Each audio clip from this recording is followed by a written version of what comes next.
Muy buenas tardes, feliz sábado a cada uno de los presentes, a cada uno de los hermanos y amigos que están viendo la transmisión a través de las redes sociales, de los canales de YouTube asociados, de Guatemala, de Estados Unidos, de México.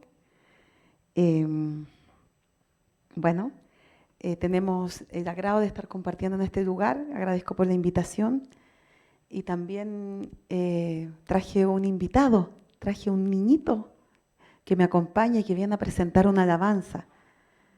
Queremos que nos acompañe antes que sea el final del tema, puede que se duerma, ¿verdad? Así que, ¿no? Ven, Kenneth. Te invito a pasar acá adelante, Kenneth. Él quiere alabar a nuestro Dios en esta tarde antes de comenzar con el tema.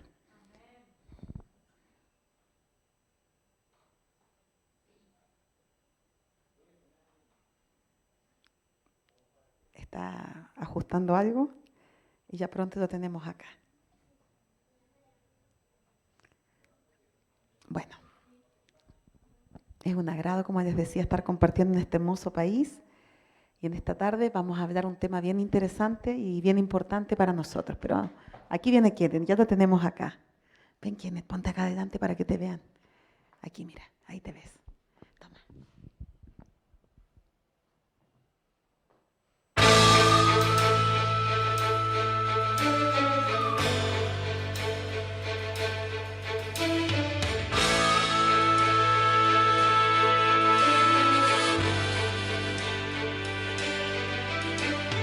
Densas penumbras invaden el largo camino que hemos osado un día seguir,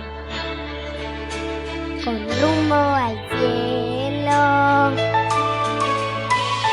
Y muchos son los que pierden el rumbo cargados en la noche oscura de su distracción, asfixiando el tiempo. Es momento de alzar los faros y brillar. Levántate y resplandece, toma el yelmo de la salvación. Llena tu lámpara con aceite y ven conmigo. Grande es la viña y pocos son los obreros dispuestos a ir. Dios te acompañará, te sostendrá.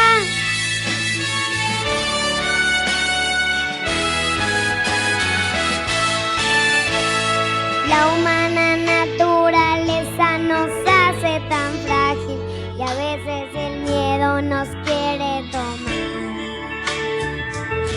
Sigamos valientes. Podemos confiar en un Dios que nos cuida y nos guarda, protege y sustenta en medio del mal. Nos da de su gracia. Es momento de alzar nuestros faros y brillar. Levántate y resplandece, toma el yelmo de la salvación. Llena tu lámpara con aceite y ven conmigo. Grande es la viña y pocos son los obreros dispuestos a ir. Dios te acompañará. Levántate y resplandece, toma el yelmo de la salvación. Llena tu lámpara con aceite y ven conmigo. Grande es la viña y pocos son los obreros dispuestos a ir. Dios te acompañará, te sostendrá. Dios te acompañará, te sostendrá. Amén. Amén,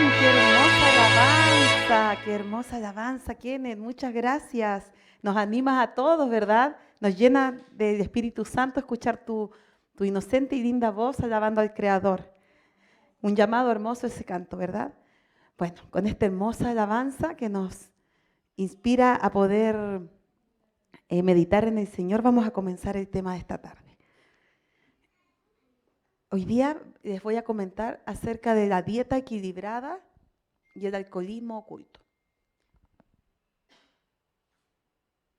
Bueno, acá hay un pensamiento muy hermoso que se refiere al propósito de Dios al crear al hombre.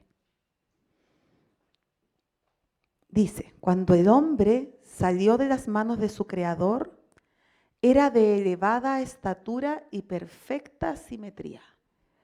Su semblante llevaba el tinte rosado de la salud y brillaba con la luz y el regocijo de la vida. Dice la palabra de Dios en Génesis 1:27, y creó Dios al hombre a su imagen. A imagen de Dios lo creó, varón y hembra los creó. Podemos ver en este pensamiento que el hombre, al ser a imagen de Dios, ¿cómo era entonces? Era perfecto, ¿cierto? Perfecto, simétrico, sin defectos, bello, armonioso, no solamente en el aspecto físico, sino también su carácter, ¿cierto? Su manera de ser. Tenía un semblante hermoso, brillante, se regocijaba de la vida. La estatura de Adán era mucho mayor que la de los hombres que habitan la tierra en la actualidad. Hoy día vemos que los hombres más altos, en promedio, están en el menos de 2 metros, ¿cierto? 1,90 m, 1,90 m y algo. Pero son pocos, no son tan comunes, ¿cierto? Sin embargo, dice que Adán era mucho más alto que los hombres que hoy día habitan la tierra. Su esposa Eva también era alta, pero era algo más baja de estatura que Adán. Pero sin embargo tenía una forma noble, de plena belleza. La inmaculada pareja no llevaba vestiduras artificiales. Ellos estaban rodeados de una envoltura de luz y gloria, como la que rodea a los ángeles. Por eso la Biblia dice, lo hiciste poco menor que a los ángeles, ¿cierto? Dicen Salmos. Bueno, mientras ellos vivieron en obediencia a Dios, este atavío de luz los revestía.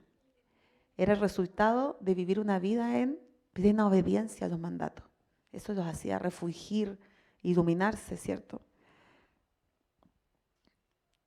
El propósito de Dios al crear al hombre fue que fuera representante de Dios sobre las categorías de los seres inferiores. Estos no pueden comprender ni reconocer la soberanía de Dios. Sin embargo, fueron creados con la capacidad de amar y servir al hombre. Esa fue la capacidad que Dios le dio al hombre y su soberanía sobre los seres que no comprenden la soberanía de Dios. Pero sin embargo, ¿quiénes son esos seres? Los animales, ¿verdad? Los seres vivos, los animales, que no tienen razonamiento como el ser humano, no comprenden cómo es Dios, su soberanía, pero fueron diseñados para servir al hombre y es lo que hacen, ¿cierto? ¿Quién no tiene una mascota, un perro? Y el perro cuando llega a su amo se alegra, ¿cierto? Le va a mover la colita ahí. Algunos los estrenan y después los mandan a buscar cosas y ellos van, ¿cierto? Son obedientes si es que son entrenados. A pesar del pecado y que ese pecado también conlleva rebeldía a uno de los animales, ¿verdad? El hombre debía llevar la imagen de Dios, tanto en semejanza exterior como en su carácter. Solo Cristo es la misma imagen del Padre, pero el hombre fue puesto a semejanza de Dios. Su naturaleza fue diseñada en armonía a la voluntad de Dios. Ese era el diseño original que Dios le dio al hombre. Y su misión era que llevara la imagen de Dios en ambos aspectos, como les digo, ¿cierto?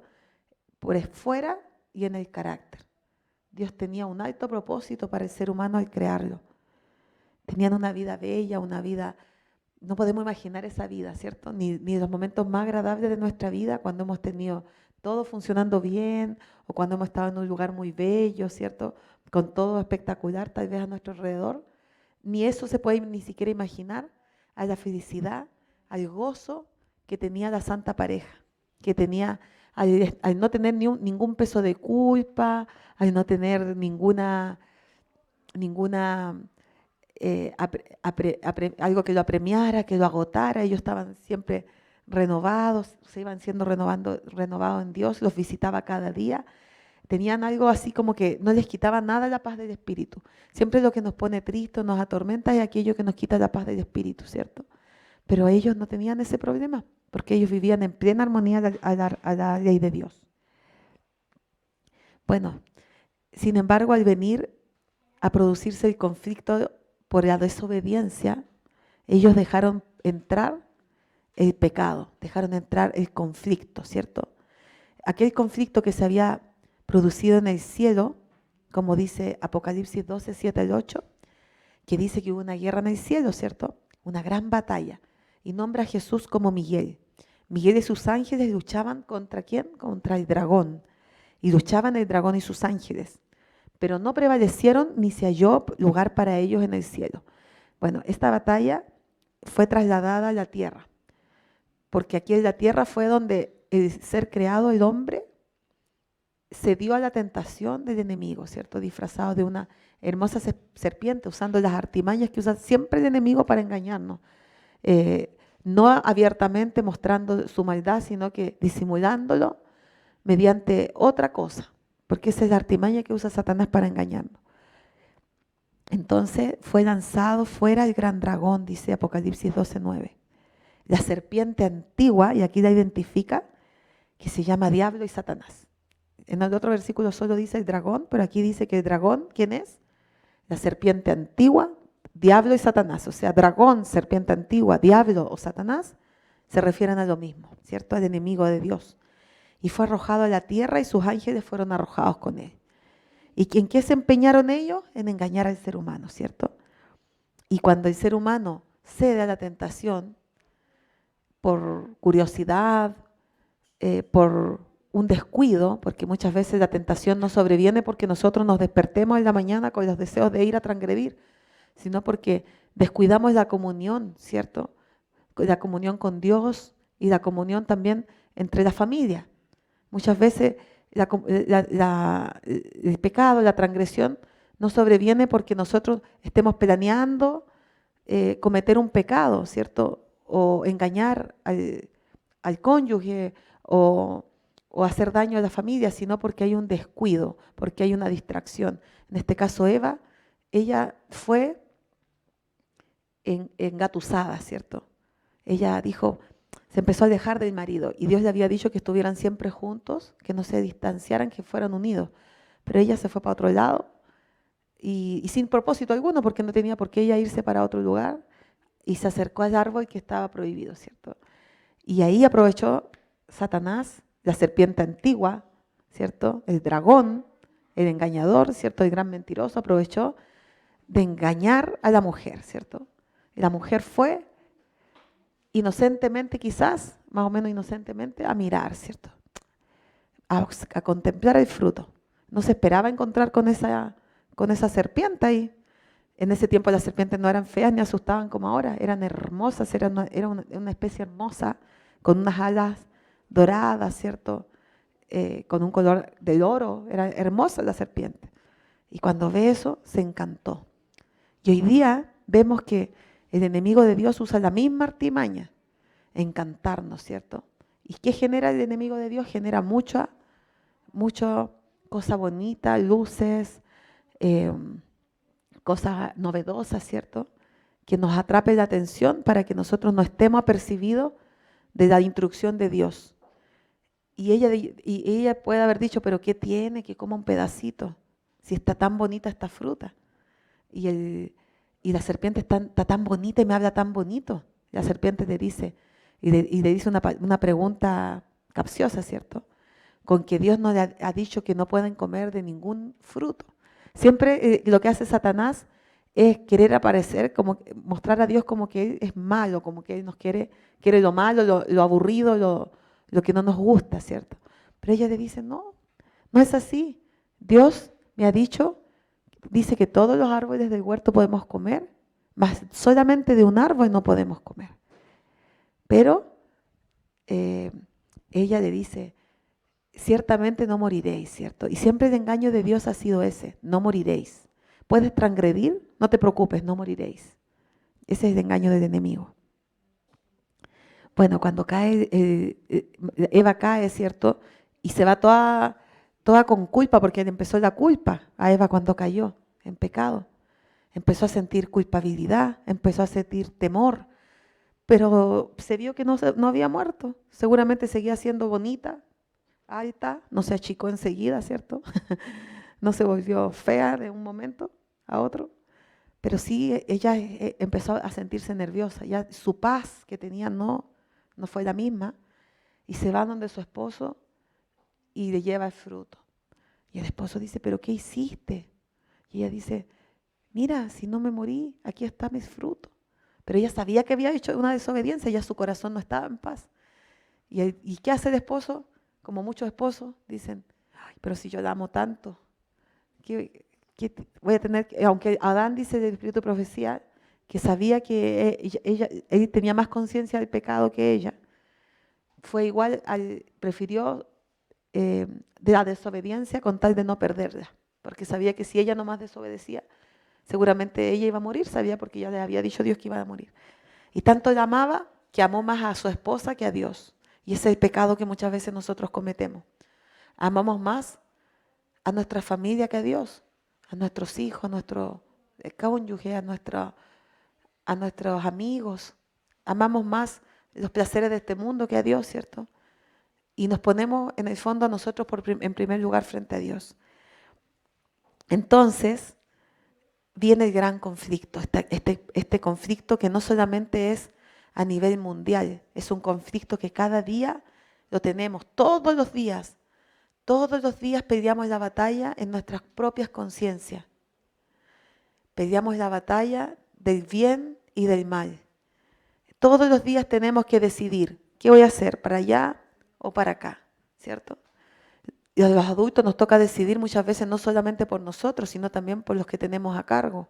Y es una responsabilidad bastante grande esa, porque se nos va a pedir cuenta a nosotros de lo que decidamos por nuestros hijos, ¿cierto? Ya que al ser niños todavía, ellos no pueden decidir por sí mismos como un adulto porque no tienen el criterio, ¿verdad? Entonces, todos los días para poder decidir bien qué debo hacer, arrodillarme, pedirle a Dios dirección, pedirle ayúdame a decidir bien. A lo menos Dios no va a decidir por uno, porque Dios no te obliga a la conciencia, pero por lo menos háblame, Señor. Y por eso hay un canto que dice, habla, Señor, a mi alma, ¿cierto?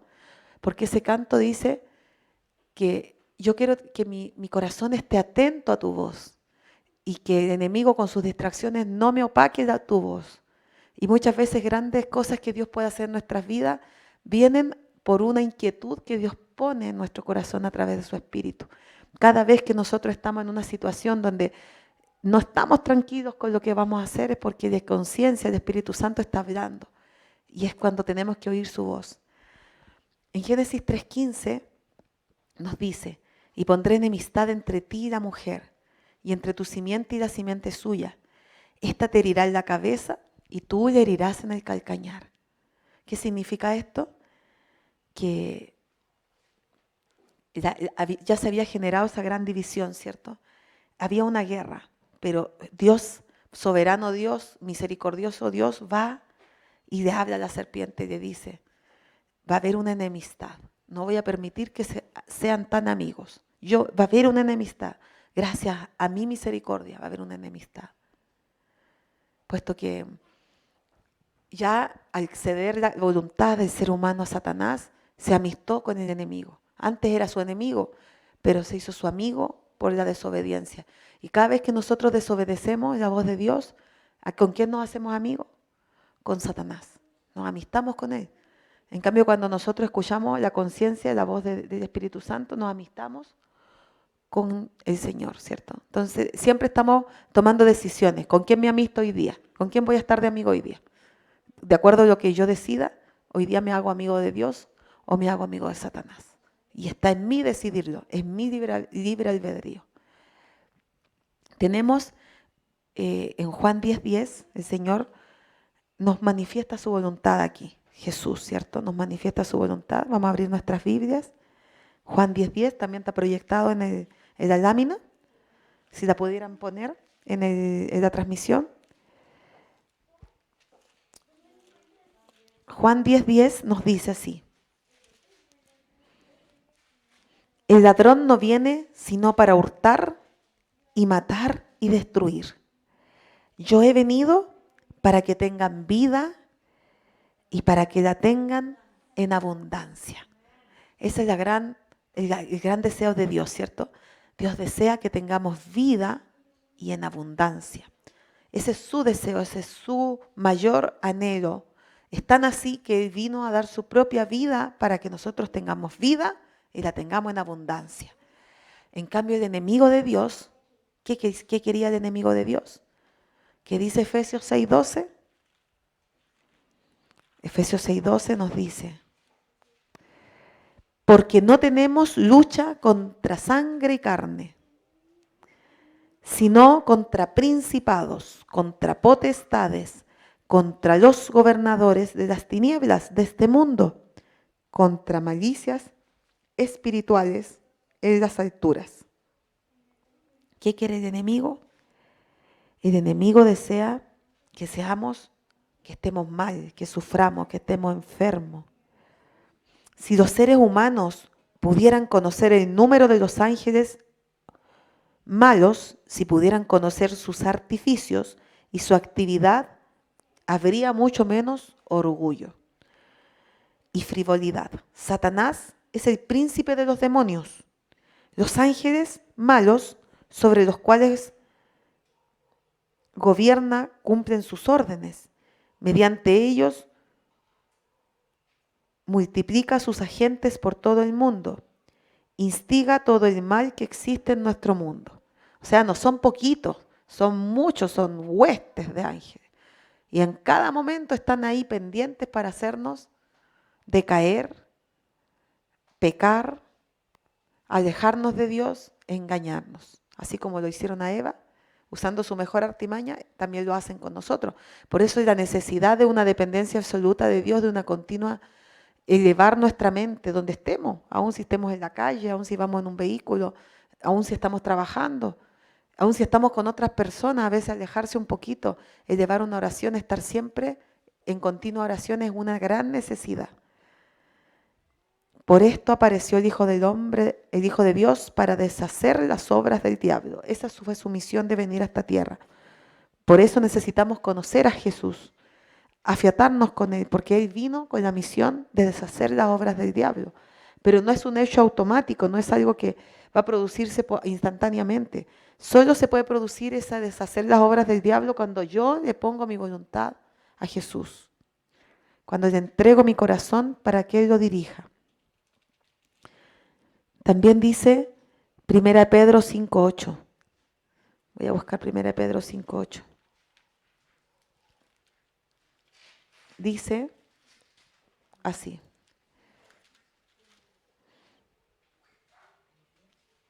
sed sobrios y velad, porque vuestro adversario, el diablo, cual león rugiente, anda alrededor buscando a quien devorar.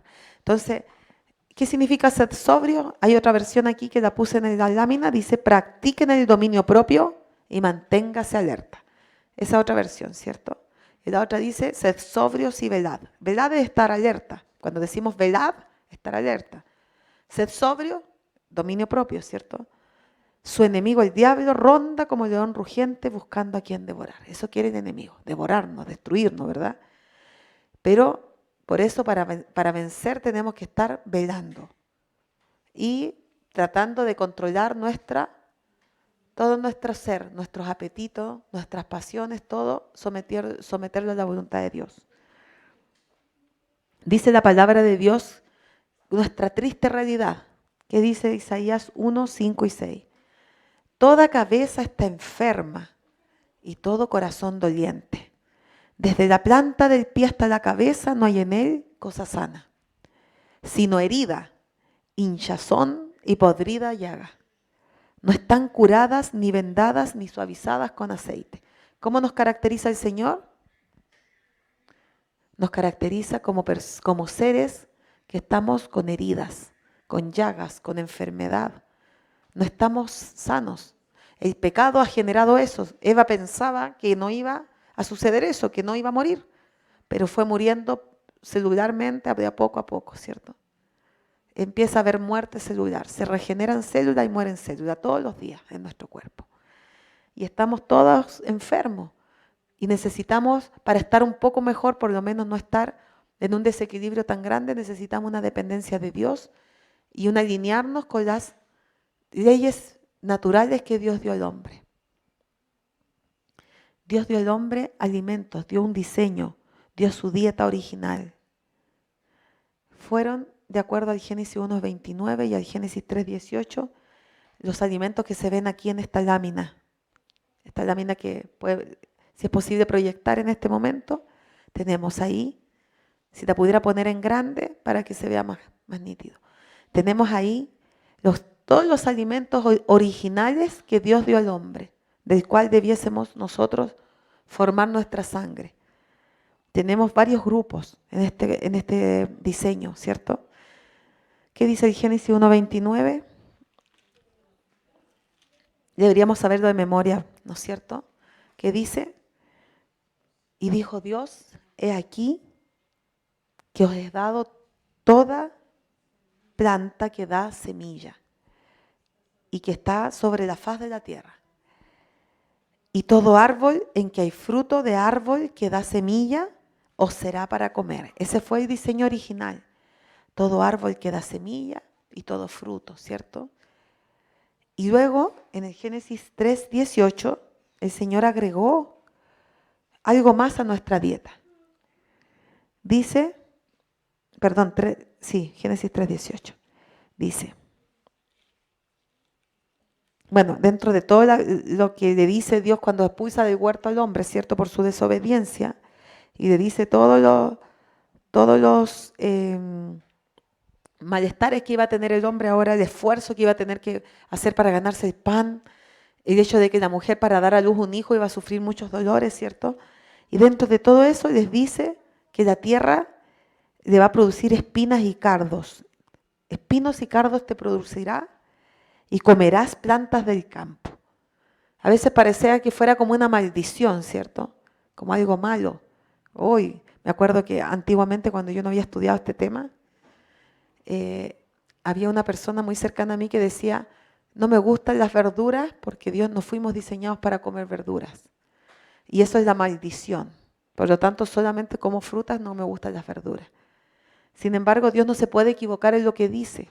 ¿Por qué lo dice? Porque las verduras, las plantas medicinales, Dios las dio en su misericordia para contrarrestar esa pérdida del vigor y esa muerte que empezó a haber a nivel de las células del ser humano.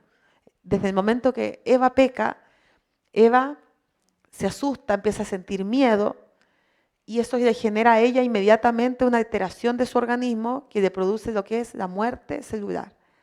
Empieza a haber muerte celular que no se siente. ¿O ustedes sienten cuando se les está muriendo las células? Yo nunca he escuchado a alguien que diga, hoy se me está muriendo las células, me duele, ¿cierto? No se siente. Sin embargo, van pasando los años y ¿dónde se puede ver un poco? En nuestra piel, ¿cierto? Se nos empieza a arrugar, a caer un poco la musculatura, ¿cierto? Si no hacemos ejercicio, sobre todo, empieza a salir papada. Si no hacemos ejercicio, se nos empieza a caer el cuerpo, a poner blandas las piernas, ¿cierto? A soltar aquí, ¿cierto? ¿Sí? Entonces, eso es la muerte celular, pero lo peor de todo es que también mueren no solo esas células que se ven y que son externas. Empieza a haber muerte en nuestros órganos internos, nuestros procesos. Por eso que el Dios en su misericordia dio las plantas del campo como una forma de ayudarnos a que ese proceso sea menos rápido, ¿ya? Porque desde que nace el ser humano empieza a ver esa muerte. Pero en el caso de los niños, de los bebés, se renuevan rápido. O sea, ellos tienen más nacimiento, por ejemplo, de neuronas que muerte de neuronas, ¿ya? En cambio, las personas adultas ya empiezan a tener muerte de neuronas. Y si pueden esforzarse con buenos hábitos para tener renovación de las neuronas, esa renovación muchas veces es mucho más lenta que la muerte. O sea, se renuevan unas pocas, pero muere la mayoría. O sea, mueren más, ¿se fijan? Entonces, bueno, eso lo vamos a ver un poco en un tema de mañana. Pero Dios en su misericordia dejó estas plantas, dejó estas hierbas del campo, ¿cierto? Para que a través de sus nutrientes, sus minerales, nos repongan esa pérdida en nuestro cuerpo. También a través de sus fitoquímicos que tienen las plantas. Bueno, también Dios nos dio dentro de su dieta original las frutas, ¿cierto? Las oleaginosas, nos dio las semillas, pero también en la dieta añadida nos dio todo lo que está debajo de la tierra, que están también los tubérculos, por ejemplo. Entonces tenemos dentro de la dieta original hortalizas, aquí en la lista, frutas, si pudiera poner la lámina, esto, hortalizas, frutas, oleaginosas, cereales, tubérculos y legumbres o leguminosas, ¿cierto?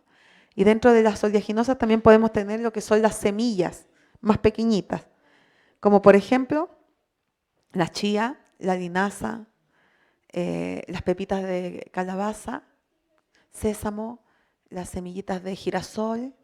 Dentro de las oleaginosas ahí vemos en la lámina pecanas, nueces, almendras, cacahuate, como le dicen acá, o maní, le dicen en mi país, ¿cierto? Pecanas, castañas, ¿cierto? Avellanas, todas esas están dentro de las oleaginosas. Y dentro de las hortalizas tenemos pero una tremenda cantidad, ¿cierto? Una inmensa cantidad. También tenemos las frutas, que las frutas Dios las dio en diversos colores, aromas y sabores, ¿cierto? Son maravillosas. Y tenemos también los cereales que nos aportan energía. Y ahí tenemos, por ejemplo, avena, maíz, arroz, trigo, centeno, cebada, quinoa, amaranto, mijo. Quinoa es de varios colores, ¿cierto? Y es una de las más completas. En algunas partes le dicen quinoa y en otros lugares le dicen quinoa, ¿ya? Amaranto le dicen en algunos lugares y en Perú le dicen kiwicha, ¿ya?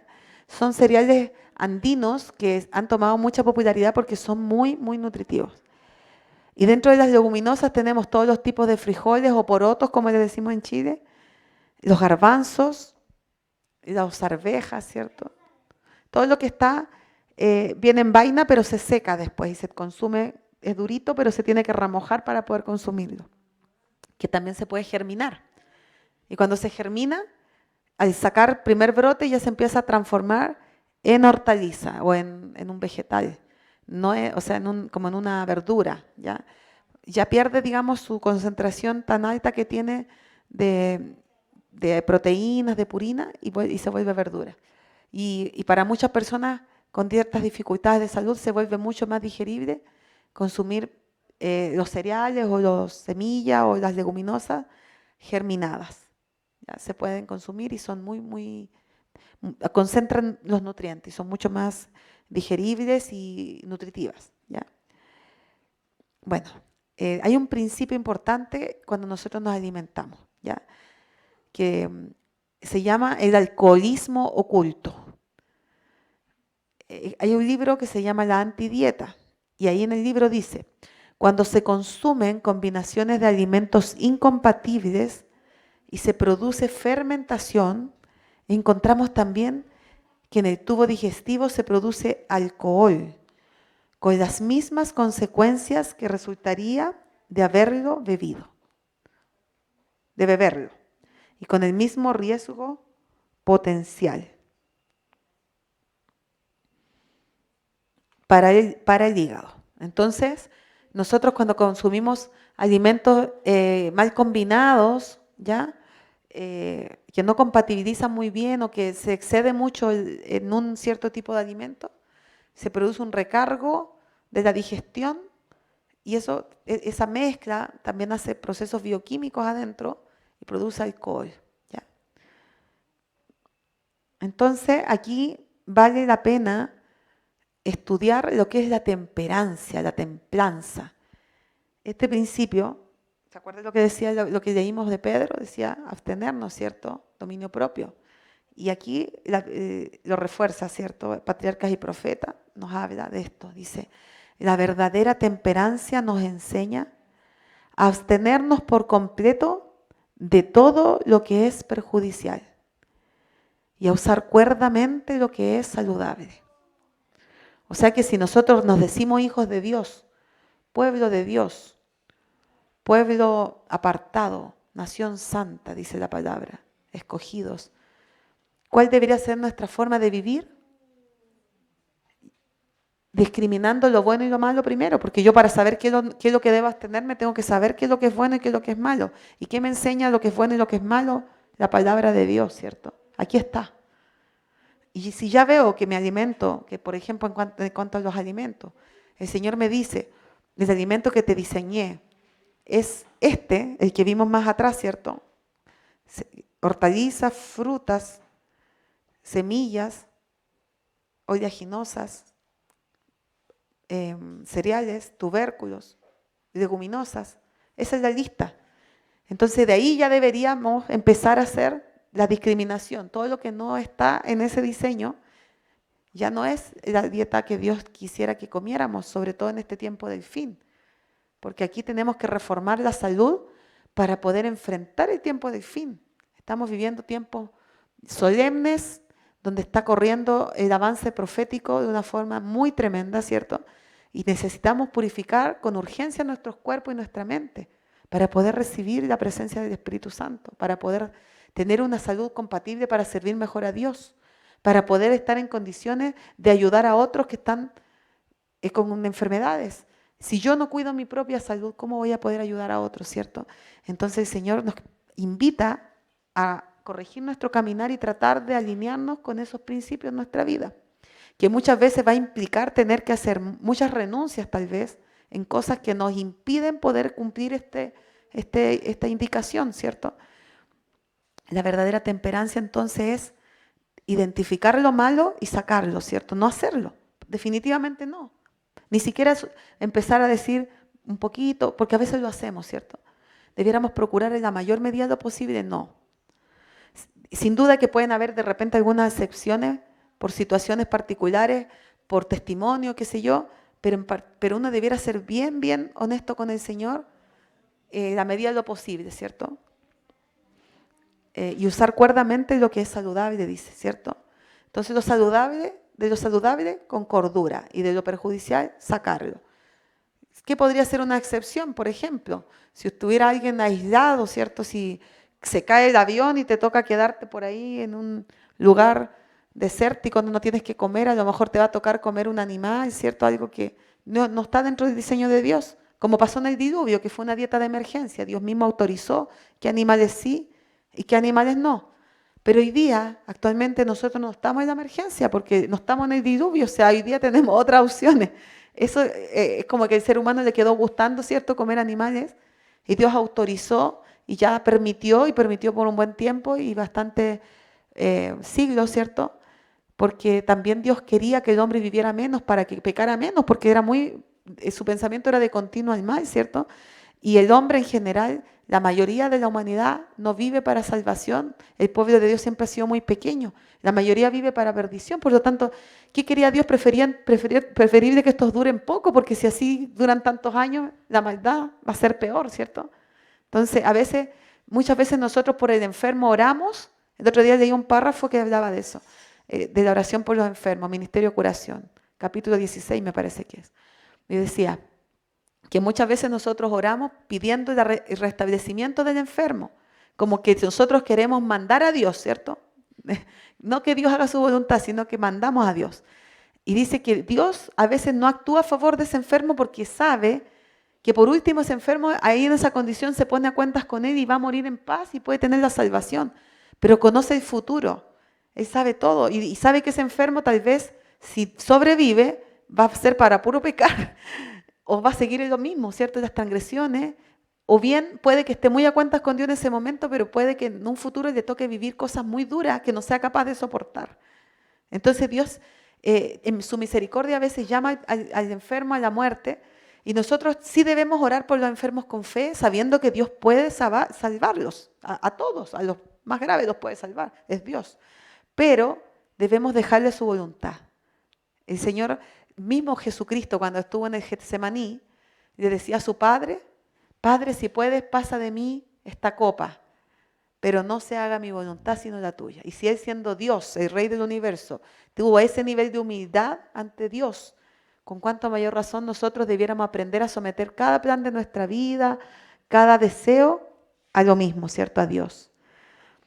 En relación a lo que es la formación de nuestra sangre, ¿cierto? De nuestra salud, existen formas de comer que no son inteligentes, que no son sabias. Y hay dos tipos de situaciones que se pueden dar con los alimentos. Por ejemplo, yo le puedo poner a mi estómago, ¿cierto? Alimentos que son dentro de la dieta del Señor. Hortalizas, frutas, oleaginosas, cereales, tubérculos, legumbres. Pero se lo doy, por ejemplo, en una forma de cocinar que no es la que Dios dejó. Ejemplo, los cereales debieran remojarse, ¿cierto? Cocinarse o germinar. Pero a veces hay gente que se los come crudo y andan con malestares, ¿cierto? Se comen el pan sin cocinarlo bien, o nos comemos el pan porque muchas veces ha pasado, ¿cierto? Que el pan recién caliente, no bien horneado, y nos cae mal, ¿cierto? Nos cae mal porque eso se pega adentro, no está diseñado así. O ejemplo, comemos mucho de lo del Señor, que el Señor da, pero comemos demasiado, también va a producir problemas de masa alimenticia perjudicial, dice Elena de White. Y esa masa perjudicial forma moléculas, como se ve ahí en el dibujo, ¿cierto? No sé si lo están viendo. No lo están viendo. En el dibujo se ven, si lo puede poner en la proyección, así se está viendo, ¿no? No, ahora la va a poner. Es la siguiente lámina.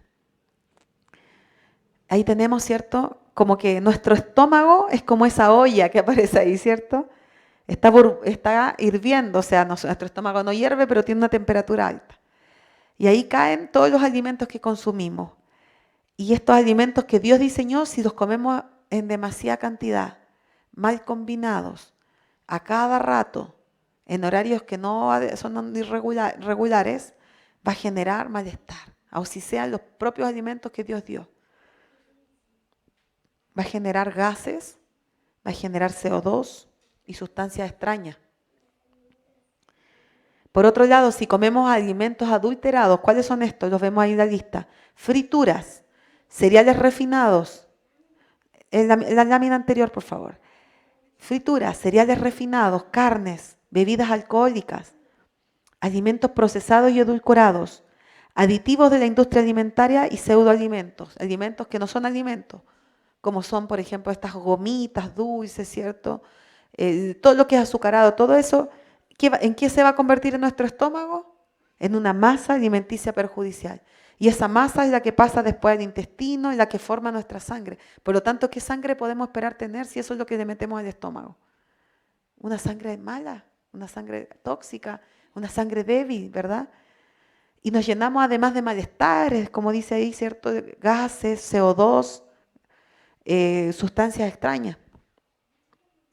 Por ejemplo, ahí tenemos una típica comida regular, ¿cierto? Que la gente puede comer.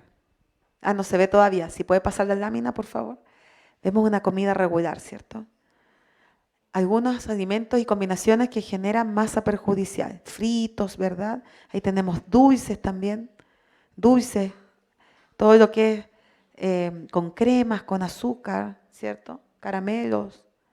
Colores, que son muy atractivos. Hasta los aromas le ponen atractivos, ¿cierto? Miren cómo el enemigo imita. ¿Cómo hizo Dios las frutas? ¿Cómo las hizo?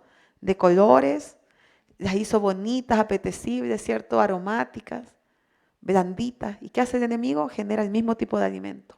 Un alimento, pero más dulce, con más olor, con más color. O sea, como que para que atraiga los sentidos. Y es más, es tan engañoso que a veces le pone vegano. natural, ¿cierto? Y como que vemos el envase afuera y lo vemos orgánico, ¿cierto?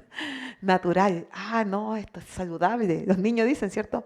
Mamá, cómprame esto es saludable. Si acá dice, sin sellos, pero tan procesado que es igualmente dañino, ¿verdad? Muchas veces. Los helados que tanto nos gustan, ¿verdad? Que son ricos, si no, no los negamos. Pero son engaños. Así como fue ¿la serpiente acaso era fea?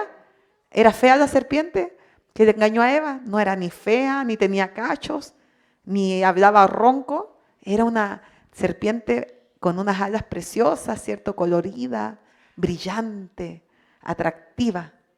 Eso quería Satanás. Él lo que hace es tocar nuestros sentidos. Lo que quiere Satanás es que nos dejemos guiar por los sentidos. ¿Cuáles son los sentidos? A ver si los niños se acuerdan. ¿Cuáles son los sentidos? Vista, olfato, tacto, oído, ¿cierto? ¿Y cuáles usa con los alimentos? Gusto. ¿Cuál usa entonces? Gusto, ¿cierto? Vista, olfato, ¿cierto? Eso usa con los alimentos. Y con la serpiente también usó el oído porque le hablaba dulcemente, bonito, ¿cierto? Así le hablaba. Y le decía, toca, ¿cierto? Mira que toca lo que es blandito, ¿cierto? Y aparentemente es refrescante. Cuando alguien tiene sed, ¿qué es lo que piden? Una Coca-Cola, ¿cierto? Refrescante. Una gaseosa, un jugo. Aparentemente refrescante al paladar, pero, como dice el Apocalipsis, amargo en el vientre, ¿cierto? Así es Satanás, así lo hace, ¿ya? Siempre usa esos medios. Entonces nos engaña con todas esas cosas ricas que vemos ahí, ¿cierto? Pero esas cosas que nos gustan y que encima si las comemos seguido, todo regular, todos los fines de semana. En mi casa antes se comía todos los fines de semana, desarreglo. Decía nada más el fin de semana. De hecho, a las personas que le hacen dietas para adelgazar le dicen, la semana sea estricto y el fin de semana pueda comer lo que quiera. Pero hay gente que no solamente el fin de semana, sino todo el tiempo, ¿cierto? Pero sin embargo, ¿qué nos decía la temperancia? Abstenernos. Y abstenernos es evitarlo al máximo, ¿cierto? Vemos ahí otra que parece ser saludable, ¿cierto? Más o menos saludable, lo piensa la gente. Tú vas al pensamiento del mundo que no conoce, ¿cierto? Dice, no, si es una carne, tiene proteína, está con verduras, ¿cierto? Pero hay papas, hay arroz blanco y todo eso se ve, lo cocinan rico, ¿cierto? Para que nos genere una masa perjudicial, ¿cierto? Luego vemos otro aquí, típico desayuno, buffet, café con leche, ¿cierto? Café con leche, jamón, pan tostado con mantequilla, ¿cierto? Fruta, jugo, muchas mezclas de cosas dulces, proteína animal, ¿cierto? ¿Qué nos genera? Problemas de estómago, o sea, fermentaciones. Aquí vemos otro. Típico almuerzo, ¿cierto? Pasta, sin ensalada, ¿verdad? Pobre pasta, ahí cómo se queda pegada adentro, no hay cómo digerirla. Si no tiene verduras, pues, imagínense. Ya la pasta en sí se pega, pero por lo menos si la comiera con harta ensalada, pero no hay ensalada, ¿cierto? Por eso que es importante, niños, pongan atención, hay que comer ensalada, porque si no se come ensalada, con la comida no se tienen los nutrientes y no se genera buena digestión. Y ese alimento adentro se pudre, forma una materia fecal, ¿ya? Dura, hedionda. Cuando va al baño la persona hace mal olor, no puede ir. Y otras veces se pone indigesto, va cada rato, no puede controlar, ¿cierto? Entonces esas cosas son por comer mal, no comer verduras, comer frituras, azúcar, ¿cierto? Carnes. Miren, aquí este es súper importante. Yo creo que miren acá adelante esta lámina, que si la pueden proyectar, por favor, en grande, porque está la letra un poco pequeña, eso. Dice acá, 3 tipos de personas describe la Biblia, 3 tipos de personas. Y ahí están los versículos, ¿ya? Dice, el hombre espiritual. ¿Cuál es el hombre espiritual? 1 Corintios 2:15 nos dice, en cambio el espiritual juzga todas las cosas, pero él no es juzgado de nadie. O sea, puede diferenciar, puede ver, puede observar y juzgar. No significa que juzgar voy a estar de todo, diciendo de todo lo malo, no. Yo puedo discernir, ¿verdad? Discierne, pero a él no le pueden sacar nada, porque vive en armonía con la ley de Dios. Que muchas veces lo que hacemos, ay, ¿cómo el pastor? Ay, ¿cómo el de allá? No debemos hacer eso, pero sin embargo, si se hace algo así a veces, porque de verdad el líder, la persona que debiera estar dando un ejemplo, a veces no lo hace, ¿cierto? O no lo hacemos, nos falta. Pero el Señor dice que al ser más espirituales vamos a ser mejor ejemplo. ¿Por qué? No porque nosotros, nuestro propio esfuerzo, ¿qué vamos a hacer por nosotros mismos? Nada. Vamos a durar 2 días y vamos a caer. Lo único que nos permite poder hacer ese cambio es regenerarnos en Cristo Jesús. Nacer de nuevo, tener el Espíritu Santo morando en el corazón. ¿Y eso qué nos va a dar? Una paz de espíritu. Al tener una paz de espíritu, ¿cómo se va a digerir el alimento? Se va a digerir mejor porque va a estar tranquila la persona, va a estar en paz con Dios, por lo tanto, puede vivir tranquilo, ¿cierto? Puede estar en paz. El hombre natural es el otro, el hombre natural. ¿Qué pasa con el hombre natural? Cuando come, ¿qué se le produce? ¿Se le produce una digestión saludable? No, se le produce una masa perjudicial. ¿Qué pasa con el hombre natural? Dice la palabra de Dios, 1 Corintios 2:14.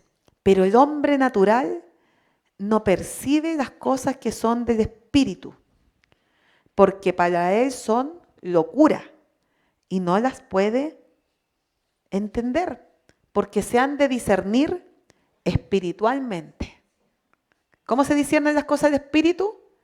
Espiritualmente. ¿Y aquel que no busca lo espiritual, las puede discernir? No, son locura. ¿Qué dice el mundo de los que buscamos a Dios? Esos son fanáticos, están locos, ¿cierto? Mire cómo se van a vestir así, cómo van a pensar así, cómo van a comer así. Tanto fanatismo, ¿verdad?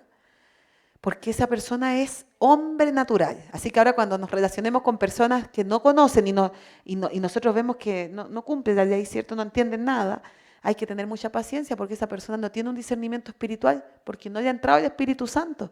Y a veces queremos obligar a las personas a que hagan cambios, pero no le damos el evangelio, entonces le decimos, no, tú haces esto mal, tú haces esto mal, tú haces esto mal.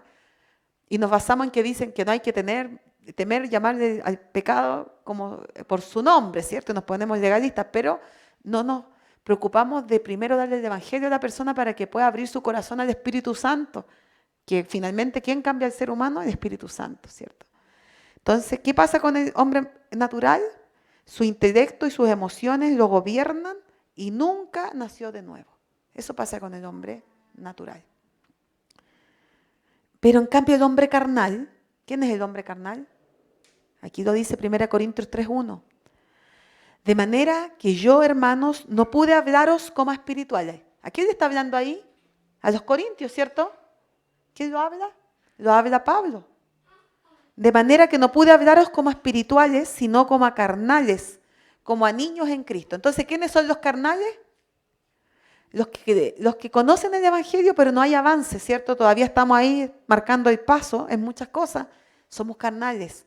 Y hermanos, siempre la lucha está entre el espíritu y la carne. Mire, el que se crea espiritual no es espiritual, ¿cierto? Si yo me creo espiritual, significa que no soy espiritual porque nadie se puede creer que está perfecto. Sin embargo, ¿para qué debemos luchar? Para ser más espirituales. Y salir de ese estado carnal, ese estado de la Odisea, iglesia de la Odisea, iglesia laodicense. Es un cristiano que aún no ha muerto a su vieja naturaleza, no ha dejado que el Espíritu Santo gobierne su ser. ¿De qué manera podemos pasar de ser carnales a espirituales? Dejar que el Espíritu Santo gobierne nuestro ser. ¿Y cómo lo dejamos al Espíritu Santo? Abriéndole la puerta del corazón. Eso quiere el Señor, hermano. Que le abramos la puerta de nuestro corazón, porque siempre está llamando. ¿Qué dice Apocalipsis 3:20? Dice, he aquí yo estoy a la puerta y llamo. Si alguno oye mi voz y abre la puerta, yo entraré a él y cenaré con él y él conmigo. El Señor está tocando la puerta, pero ¿quién tiene la llave? ¿Quién tiene la manilla? Nosotros. Podemos abrir nuestro corazón, ceder nuestra voluntad al Evangelio, al Espíritu, ¿cierto? Vivir conforme al Evangelio. Nosotros tenemos la libertad de elegir abrir esa puerta. Ese es el llamado en esta noche. Que abramos la puerta del corazón. Este tema va a quedar inconcluso.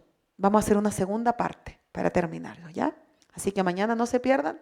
una nueva transmisión, tanto en la mañana como en la tarde vamos a estar compartiendo más detalle de estos temas que Dios nos ha dado. Deseo que el Señor nos bendiga, que el Señor nos ayude a ser personas espirituales y sabias y alinearnos con su ley.